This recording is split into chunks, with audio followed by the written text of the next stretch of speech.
လုံးပဲမင်္ဂလာပါဗျအားလုံးမင်္ဂလာပါနော်ဒီတစ်ခါပေါ့နော်ကျွန်တော်ဒီ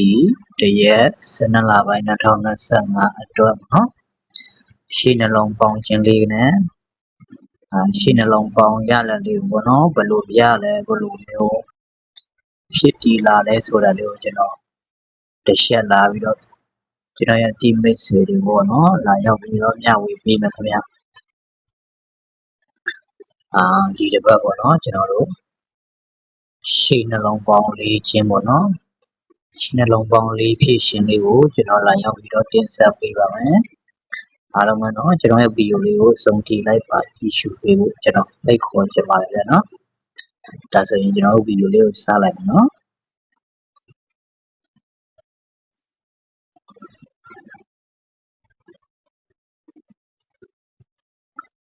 ဒီမှာနော်ကျွန်တော်တို့ခွန်ချစ်ကိုဆိုပြီးတော့ထွက်ထားတယ်ပေါ့နော်ရှစ်အလဲထိုင်ပေါ့နော်ရှစ်အလဲထိုင်နောက်သူရဲ့ဘေးမှာကျွန်တော်တို့ထွက်ထားတာက993ရပါနော်9အလဲထိုင်ပေါ့နော်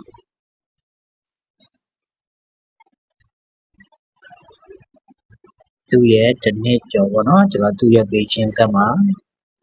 နှစ်တေးဆိုပြီးတော့ထွက်ထားတယ်နော်နှစ်အလဲထိုင်နော်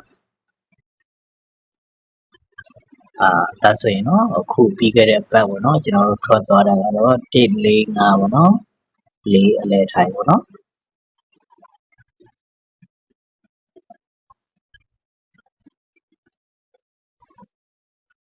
ဒါဆိုရင်နော်ကျွန်တော်တို့ကဒီတစ်ပတ်ပေါ့နော်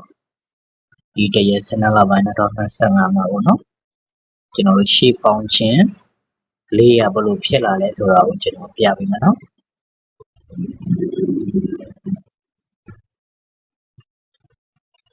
ဒီမှာနော်ခွန်ချစ်ကိုလို့ထွက်ပြီးတဲ့နောက်နော်ကျွန်တော်တို့သူ့ရဲ့အောက်မှာပေါ့နော်လေးရှစ်အလဲထိုင်ကသူ့ရဲ့အောက်မှာကျွန်တော်တို့ထွက်ထားတာကရှစ်နှလုံးပေါင်းရှစ်နော်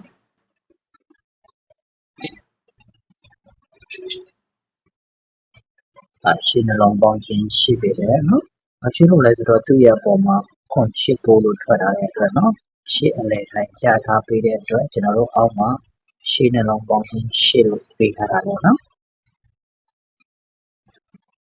ဒါဆိုရင်လည်းနော်ဒီတစ်ပတ်ပါမယ်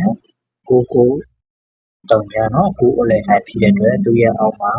ရှစ်နှလုံးပေါင်းခြင်း9ဖြစ်တယ်နော်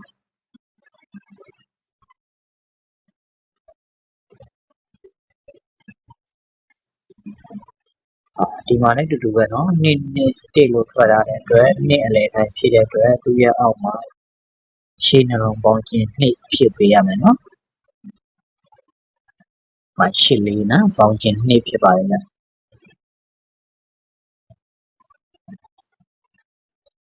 မနော်ခွန်ချစ်ကိုရှစ်အလဲထိုင်သူ့ရဲ့အောက်မှာရှစ်3ရှစ်နှလုံးပေါင်းခြင်းရှစ်993နော်9အလဲထိုင်သူ့ရဲ့အောက်မှာရှစ်နှလုံးပေါင်းခြင်း39နော်9နော်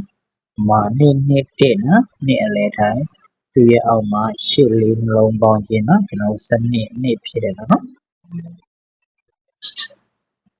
ဒါဆိုရင်တော့ဒီတစ်ပတ်မှာပေါ့နော်ကျွန်တော်တရက်12လပိုင်း2025အတွက်ပေါ့နော်အပေါ်မှာပြီးခဲ့တဲ့ဘက်က145 4အလဲထိုင်ထားတဲ့အတွက်နော်ဒီတစ်ပတ်တရက်12လပိုင်းမှာရှင်းနှလုံးပေါင်းခြင်း4ဖြစ်ပေးရမှာပေါ့နော်